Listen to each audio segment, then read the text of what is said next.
Bonjour. Quand j'étais jeune, se développait l'idée que l'être humain était très tôt achevé. Sur le plan intellectuel, on affirmait qu'à partir de la grande adolescence, le cerveau étant à son apogée, on commençait à perdre inexorablement des neurones, qui ne se régénéraient pas. Ces réflexions avaient leur pendant spirituel. Un saint prêtre, l'abbé Pierre Caillon, avait écrit un livre dont le titre me paraît a posteriori maladroit. Un enfant de 4 ans est achevé d'imprimer. Le père Caillon voulait encourager la transmission précoce de la foi et préciser que cela n'enlevait rien à la liberté de l'adulte. Mais tout de même flottait dans l'air l'illusion d'une fatalité sur notre destin, renforcée par les découvertes génétiques.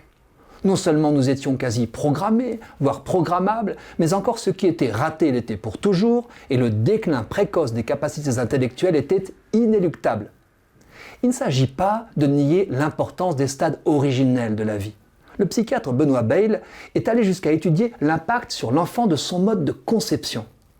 On sait l'importance des émotions qui traversent la vie intra-utérine, transmises par la mère ou liées à des événements personnels, comme par exemple la perte d'un jumeau au cours d'une fausse couche partielle. Ces émotions ont un impact indéniable sur notre psychologie. On a même montré que la mort du père a plus d'effet quand elle survient pendant la grossesse que lorsqu'elle advient dans la première année après la naissance. La vie intra-utérine est d'une richesse impensable. Le nouveau-né pleure déjà dans sa langue maternelle ou paternelle, c'est-à-dire avec les intonations montantes ou descendantes correspondant aux voix entendues avant de naître. Il paraît aussi que le rythme de ses premiers pas est en lien avec la démarche de sa mère quand elle l'attendait. Et que dire du mystère insondable de la vie spirituelle intra-utérine, puisque mon embryon, tes yeux le voyaient quand j'étais tissé dans le sein de ma mère. N'est-ce pas là qu'une vocation unique est apposée comme un sceau divin sur celui que le Créateur a fait à son image? Tout a de l'importance. Mais rien n'est jamais joué, et c'est sur cela que je veux insister.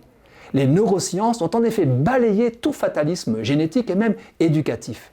Dans les années 1980 a été découverte notre capacité à fabriquer des neurones tout au long de notre vie. Nous pouvons même entraîner notre cerveau à se régénérer en l'exerçant. On a aussi démontré la plasticité cérébrale. Chez certains sujets victimes d'AVC, cette résilience est phénoménale.